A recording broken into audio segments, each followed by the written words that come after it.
So this is the battle that she has come to fight for Earth and us. Her being must confront its formless cause against the universe, weigh its single self. This is a phrase, a formless cause. And we are born out of what? Creation outwardly is born out of inconscience, nothingness, ignorance. Out of that slowly, that's the origin. And it is from there that things have emerged, one after the other. But the downward pull is constantly there. And it is for this that she has come to fight. That again and again we go back to that original nothingness. We start from below. Not only we, but all manifestation starts from inconscience, starts from ignorance, slowly emerges out of that and goes back to that original ignorance. It is then, what is the purpose? If that is the way things are. She has come to change this pattern. But one person alone has decided to confront, challenge, and change this universal pattern. On the bare peak, where self is alone with naught, and life has no sense, and love no place to stand, she must plead her case upon extinction's verge, in the world's death cave, uphold life's helpless claim, and vindicate her right to be and love. On the bare peak, where self, the supreme consciousness, on the one hand, the other hand, naught, nothing, inconscience, ignorance, the void.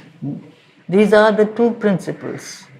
In the world of manifestation, the origin seems to be inconscience. But the world of the Supreme Self remains untouched. That is this spirit, the consciousness, the soul. So, these are the two principles that are always there. There is the manifestation of matter, emergence of matter and life and form. And so there is on the one hand this sense of naught, nothing. All goes back to nothing. On the other hand, there is this principle of consciousness. These are the two principles on which the universe seems to be based. If that is the case, life has no sense. Life grows out of nothing, out of the original unconsciousness, goes back into that nothingness. The self stays undisturbed, untouched, in its own world of light and truth and consciousness. So life therefore basically has no sense. There is no purpose. If this is the pattern. And love, no place to stand. Because it's not just one person or one principle of love that the human being feels for another. It's the universal principle of creation, which is love. The principle behind all manifestation is the principle of love. The projection of the divine, and only that projection which can be understood as love. All things are born out of that. And love, therefore, goes back to nothingness. The divine grace, the divine compassion, the divine sustenance, love with which the whole play of manifestation emerging out of absolute nothingness, climbing slowly from matter to life to mind to spirit, all this has to go away, go back to nothingness. Then what is the point? So she has come to challenge this. It has no sense. She has therefore come to plead her case upon extinction's verge. It's all or nothing. She is that love. She is that universal power of growth and change. And on the other hand, there is the downward pull of darkness, that gravitational pull that drags all things down. This is like two, you might say, like in a court. There are two individuals, each one pleading his or her cause.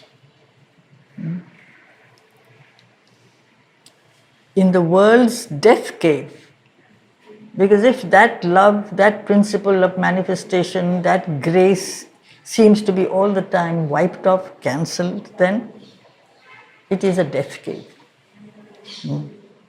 Uphold life's claim, however helpless that may be. She has said this is the world of manifestation. Life is energy, energy that grows, energy that gives the possibility of change. It is not always to come down, it is also the movement that will take everything forward, help everything to grow. This is the whole, it's like a case that she has to prove that there is this love, grace, power, change, evolution, all these things that she embodies. This is what is the ultimate truth. She has to vindicate, she has to prove that it is true, she has to justify this.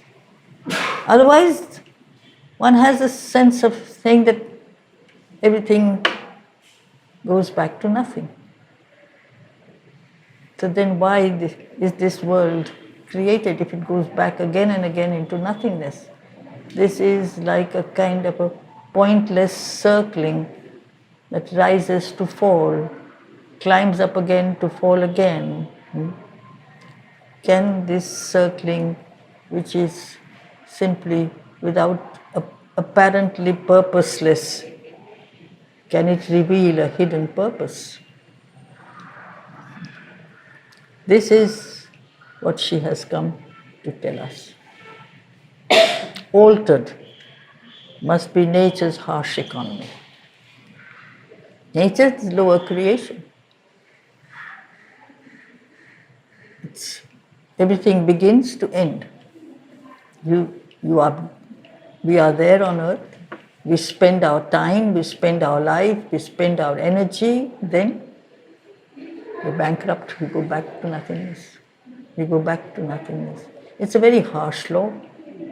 Why take so much trouble? And so there were those who are only in touch with their spirits and they say, we have to move out of this pattern. Just stay concentrated in the spirit.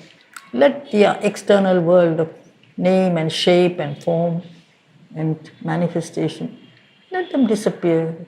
The essence is in the spirit, but the essence is also in matter. The same essence is also in life. Then why must they go? The spirit doesn't have a form. Matter has a form.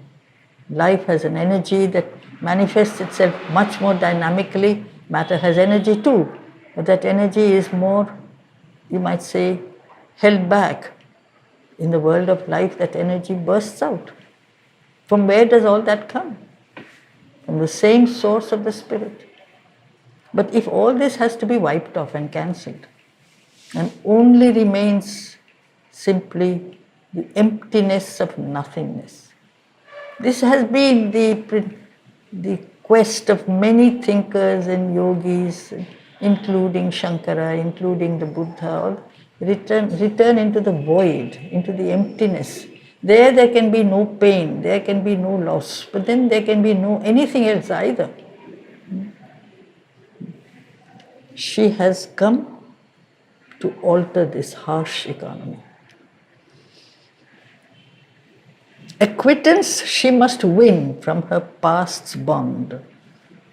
An old account of suffering exhaust, strike out from time the soul's long compound debt and the heavy servitudes of the karmic gods and the slow revenge of unforgiving law and the deep need of universal pain and hard sacrifice and tragic consequence.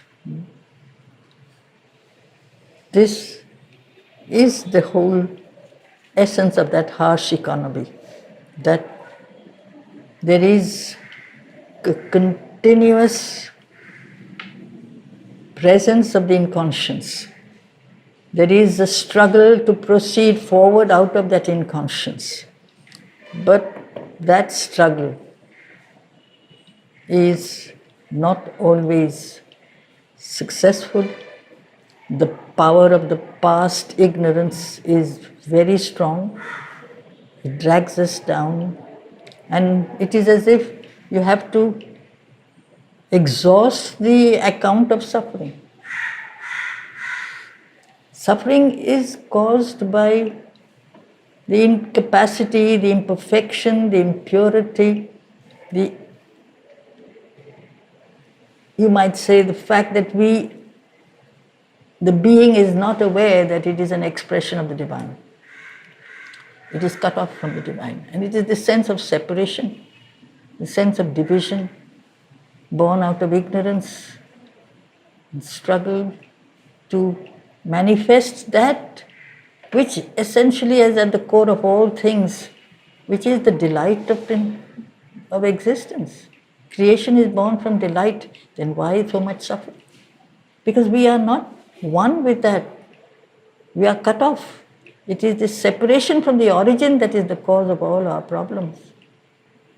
She has entered into this field by choice, because it is only if the guide, the avatar, shares in the human difficulties that he or she can solve the difficulties. So they have to go through these problems.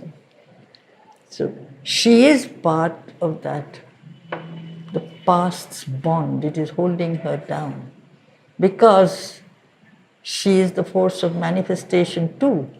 And manifestation has its origin in darkness, in inconscience. And that is there in our natures. And that is what drags us down, pulls us down. We can't come out of it. She has to do it for us. As if she has taken on herself, the whole problem of pain that is the problem of earth. Savitri is not doing her yoga. She is doing the yoga of the earth, for mankind. That is what the mother has come for.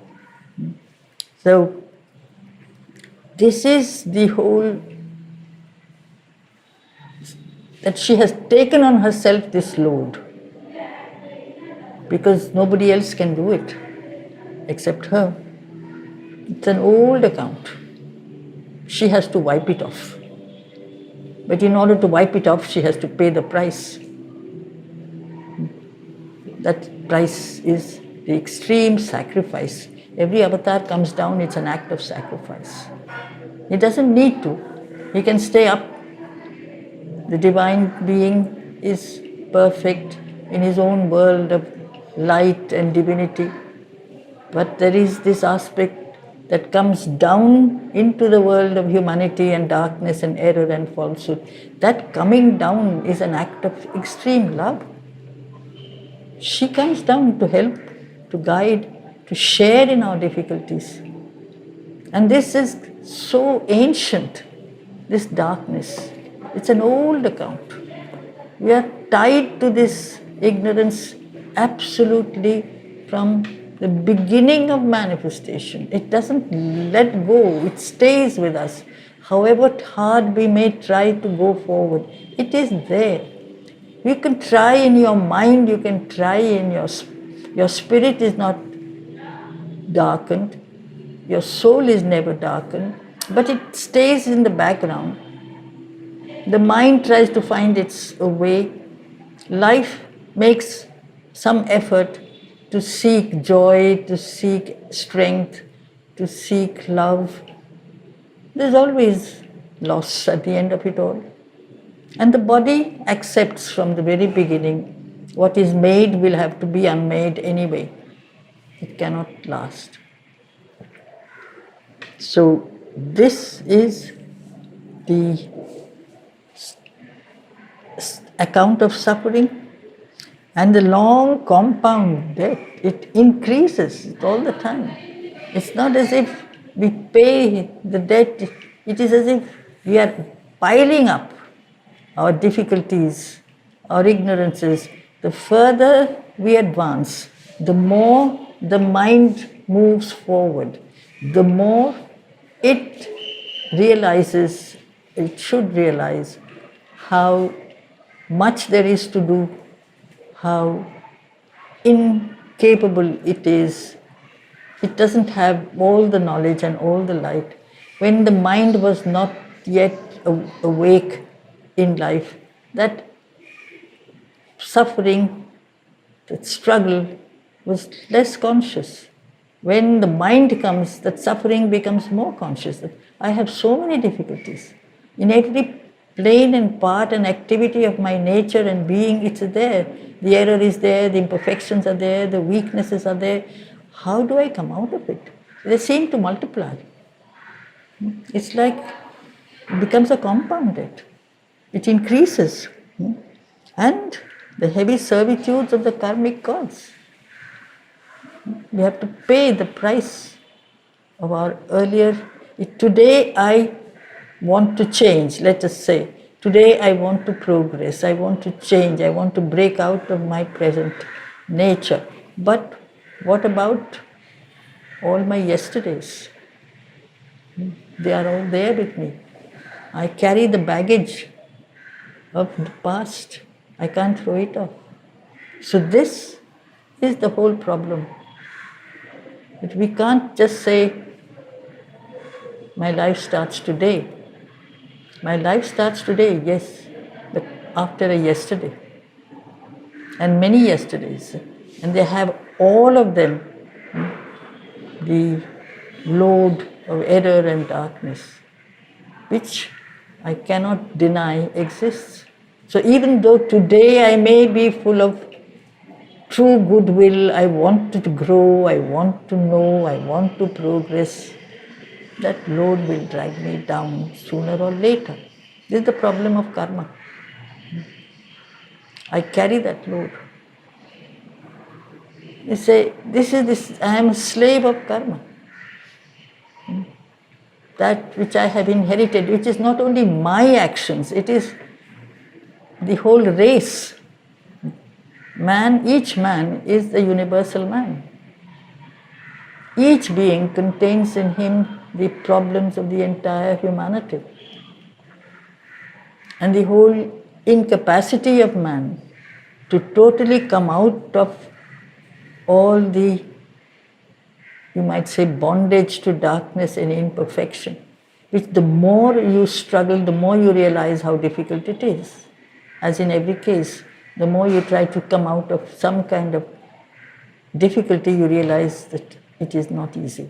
When you don't even try, you don't suffer so much. When you try, you realize how complicated it is, how difficult it is. So this is the servitude we have to the past. The slow revenge of unforgiving law. This is the law, the pattern, movement that we have to accept. We can't say, Mother, I am ready to change. Please give me the experience of the higher worlds, of the supramental, or if not, at least the overmental. But who is this I talking? What am I made of? I'm made of so many elements. Each of them has their quota of inconscience and ignorance. And the deep need of universal pain. Through these things possibly we grow. And Savitri is doing it in her own being, as if she is showing the way for earth and man, and hard sacrifice and tragic consequence. That is, there is no guarantee that it will be successful. Again and again avatars have come. Again and again they have taken up the load of the human journey. Mankind has not changed. Man is obstinate in his attachment to his inconscience. So however much they come and try to help us and show us guidance, they walk on the path in front of us, we feel, if I worship from far, it is enough. I can't make that journey that he or she has made. I am not that being. So it is as if they have come down in vain. Every avatar's coming down is a sacrifice. And it is tragic in the sense that it fails to arrive at the, you might say, result for which they came. It is so often, even if one man, as there's a line here, one man's perfection still can save the world. That one man has not yet come.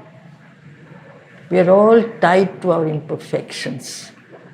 So the world goes back to that original darkness. So this is why this time she has come down into the world, not of mind, not of, you might say, life, but into the world where the downward pull is strongest, the world of matter. And that is what death takes over. Death's food is the form, is the body. Not the mind, not life, not spirit, it's the body. He is the eater of the body. So she has come there. That is the root cause. So out of a timeless barrier, she must break. She has, as if she, in her origin, is a part of the Supreme. Savitri is a ray of the sun, as her name is. The sun is the supreme truth. She can dwell on the heights. It is an eternal one world of light and truth, separate from ours. She has to come down. There is a barrier of light, there's not only a barrier of darkness. She has come down from that world of light and penetrate with her thinking depths the void's monstrous hush.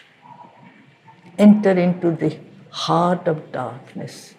Bring there that consciousness, which is actually lurking at the very core of the darkness. She has to wake up that darkness, that consciousness. It is also there in that very beautiful sonnet of Sri Aurobindo called The Pilgrim of the Night. He leaves the world of light and enters step by step into the world of inconscience. It's a sonnet which is worded almost like a love poem, as if he's come to woo the heart of night. He is the being of light who has come to win over the heart of night. And there seems to be no response. She doesn't react. There is no light, no help, no joy. And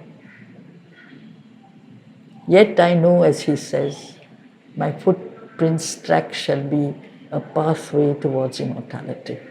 Because it is there, in the very heart of matter, that the essence of immortality is hidden. It is hidden in the core of darkness. So he has to enter into that darkness. She has to enter and has entered into the darkness. It is not only a world of light. Darkness is also the mother of light. And that's why the first canto was the symbol dawn, suggesting that darkness is the mother of light. Look into the lonely eyes of immortal death. Almost she has to confront this being who seems to rule over the universe. This being who is non-being. That is the paradox. Death is formless, nameless, non-being, but an almighty presence. He seems to control the universe. She will look into his eyes. It's as if she will challenge him. And with her nude spirit, measure the infinite's night. This is the infinite's night. Darkness is also an expression of the divine. It is part of the universal plan. The eternal is above, the eternal is below. What is below seems to be dark. It hides the divine within its, you might say, folds. In the folds of night is hidden the light. But she has to bring it out, she has to force it out. And this is in fact the issue of the whole poem. It's a clash between night and light, between resistance, you might say,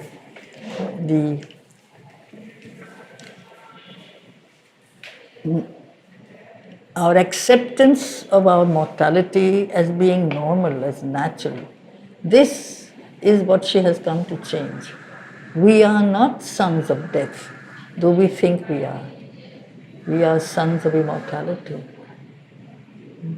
The issue is that, because death has been winning over us and is still conquering the world. It seems to be the ruler. But that too is a principle created by the eternal. So essentially it is an expression of the divine. So she has come there, look into the lonely eyes. There's almost a touch of sadness. Death is almost sad. To be death, he has to revert back to his original form.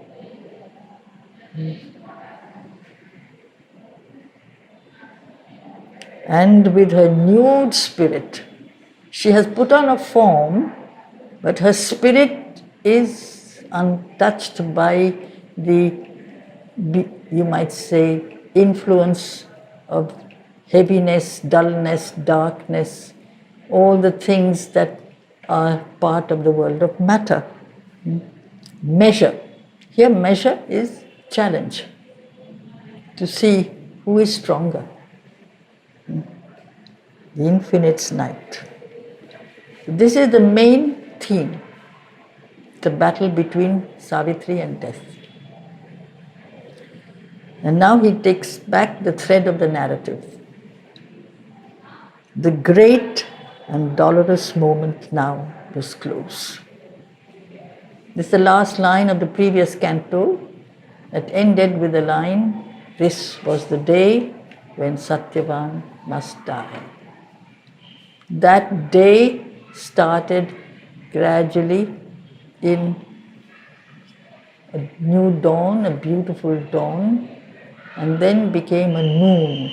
Noon is the time which is between the setting, the rising sun that reaches its highest point, and the sinking sun that seems to give way to darkness. So it is suggested, without us being told, that the battle will be at noon. Satyavan is expected to be taken by death at noon. It's light versus night. So that moment, day is becoming noon. The great and dolorous moment now was close. A male battalion marching to its doom. The last long days went by with heavy tramp. Savitri had a whole year to prepare for this day. She had been told by Narad that this is the day when Satyavan must die. And that is the whole book of yoga. Savitri had to do her own inner preparation and yoga because she is born also as a human being. And when we have to do something of a very great order, we really need to prepare ourselves. Prepare ourselves mentally, physically, spiritually. She has had to do that. She has first to find her real soul. And that is book 7. Recognize who she is and why she is. It is the journey that all have to make sometime or the other. But she is the leader of that journey. And when we become aware, as she has made herself aware, the last long days went by because she knew the year is ending. The year that was allotted to their life together went by with heavy tramp. But it's like a mailed battalion. It's like a regiment or a battalion or a part of the army that is marching and strongly mail, that is wearing coat of mail, armor. The last long days went by with heavy tramp, long, but too soon to pass, too near the end. This is the paradox. She is counting every minute. It's slow. The nights are long. She can't sleep. And yet, the days are swiftly passing.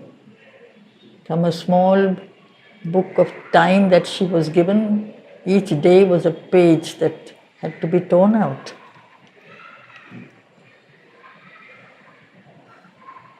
Alone, amid the many faces loved, nobody knew what she was going through, because outwardly she carried on with her daily activities of guiding, helping, loving, all those in the hermitage. You see the parallel, the way, exactly the way Mother also. She carried on with all her external duties and activities and looking after her children. And yet, the work that she was doing within her, the enormous amount of pressure that was struggle also, that every cell of the body had to undergo that strain. Outwardly she showed nothing. The same thing in Savitri, you can find very often close parallels between the two.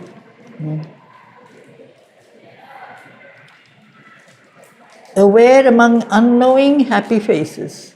It's true, when you don't know the danger is approaching, until it hits you, you can be happy. If you know it is coming, you can get ready if you are strong, or if you are not, as we usually are not, we start fearing and weeping and wailing long before the event. We cry out in pain before the blow strikes. Therefore, to some extent, I suppose, ignorance is a blessing. Ignorance may not be a bliss. They say ignorance is bliss. I doubt it, but ignorance is very often the absence of pain, the knowledge of the absence of pain. You don't know at least that you're going to get a blow until it hits you. Till the last but one moment, you're okay. Nothing has happened to you. So that's why this average human being can remain unconcerned by all the things that are actually happening in the field of universal change. Because this physical world has over it many planes, many layers, and things are constantly being worked out on subtle planes, on the plane of the vital, other planes that are above the vital. There's a great deal of work being done. The planes below, the subconscious, unconscious, so much churning, so much effort that is going on. Man is unaware of all these things. He lives in the surface being and is happy to be alive, which is all right, since I can't do anything about it. That's the best I can. I need not, you might say, complain. That's why they are unknowing happy hearts. Her armored spirit kept watch upon the hours. Again we get what is her role. She is the protector of the earth. She is the protector of men. She is there watching, facing, ready to face the battle. The others will not even realize there is a battle. Listening for a foreseen tremendous step in the closed beauty of the inhuman wilds.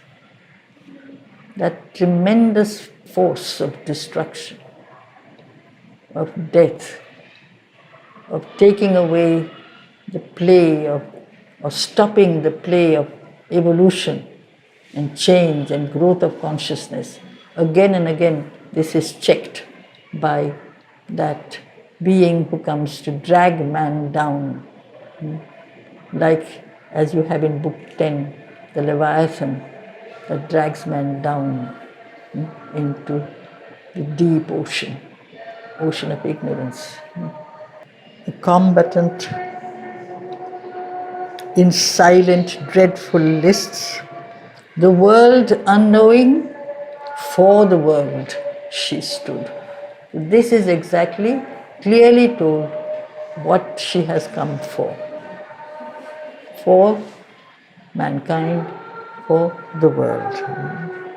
The world unknowing, for the world she stood. No helper had she save the strength within. There was no witness of terrestrial eyes. The gods above and nature's soul below were the spectators of that mighty strife. The universal beings, the forces knew. Man, the mental being, did not. The lower world and the higher planes knew the clash of these huge forces. The force of resistance, the force of change out of ignorance, out of that inconscience. Nature is the backdrop.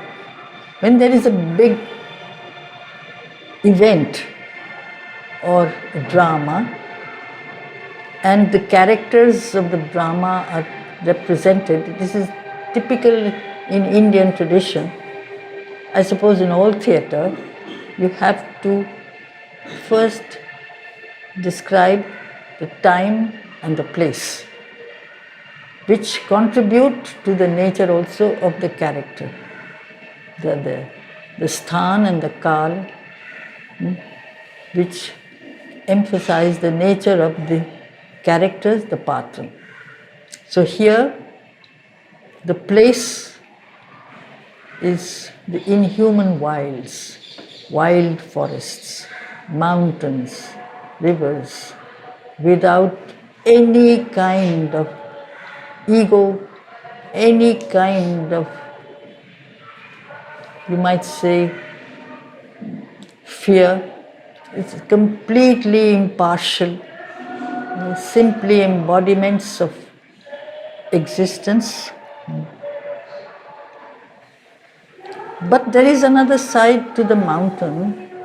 It always climbs upwards, straight. It doesn't meander, it doesn't lose its way, it goes up. So around her were the austere, sky-pointing hills. Because this is the backdrop. It's in the Himalayan foothills also.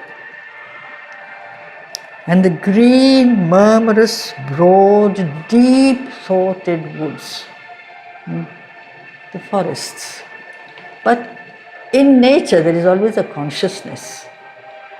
Just as one could say that the mountains are like rishis climbing upwards, the forest is the field of life where the spirits, the play of the divine intention makes the leaves rustle as if a message is being sent by a greater force. So wind is something that connects air, wind is something that connects sky to earth. It's a power, and it passes through the woods, through the forest. Often the forest stands for life, the world of life. All kinds of forces and powers blow through the woods of life. So they muttered incessantly their muffled spell. That's all. They were muttering, they were rustling, they are transmitting a message. So here always Sri Aurobindo indicates that the world of nature is full of conscious forces, conscious presences. This is a typically Vedic, you might say, inheritance that we have all received. Nature is not nature only. It is an expression of the play of greater hidden forces.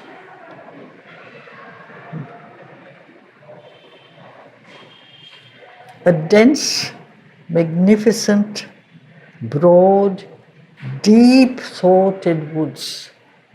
So you have this kind of forest, which is the field not of meditating rishis only. They can sit in the forest and meditate. The woods themselves are like rishis. They are presences, they are powers. And muttered a dense, magnificent, colored, self-wrapped life, draped in the leaves' vivid emerald monotone, and set with checkered sunbeams and blithe flowers. Here and there are gaps in the forest, there are clearings.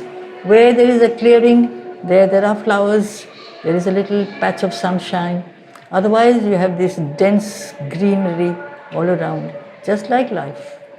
Moments of happiness, moments of sunshine, moments of, you might say, something that is beautiful, gay, bright, and then it's gone. It is this world that immured her destiny's secluded scene. I'm not sure, but I think he has coined this word. Because I haven't found it anywhere else. Immured, if you think of the French word, mur, as wall. So it is as if this was the world which walled in her battle, in which she found herself. There had she grown to the stature of her spirit. This is the world where she had really become who she was. Here it's a reference to Savitri, who has realized who she is, why she is, what she has come to do. She was not just a person, but she was come down on the earth. She has come down on the earth as a human person. But just as in every human being, there is a deeper purpose in his existence, which most of us don't even bother to find out. Savitri took the trouble to find out, and she realized she has to come down, she has come down in order to deliver the earth from its acceptance of defeat of failure and ultimately death. It has to do with, first of all, acceptance. We have to refuse to accept that we are part of this lower existence only. There had she grown. So her whole yoga was done in the forest. And the surroundings helped her. The genius of titanic silences. Genius, the original meaning is spirit. Nature is full of the presence of a spirit, the spirit of calm, enormous silence, steeping her soul in its wide loneliness, had shown to her herself's bare reality and mated her with her environment. She became as vast, as strong, as austere, as calm as the environment, because she has to gather force. As the last lines of Canto 1 said, immobile in herself, she gathered force. This can be done only in quietness, not in agitation.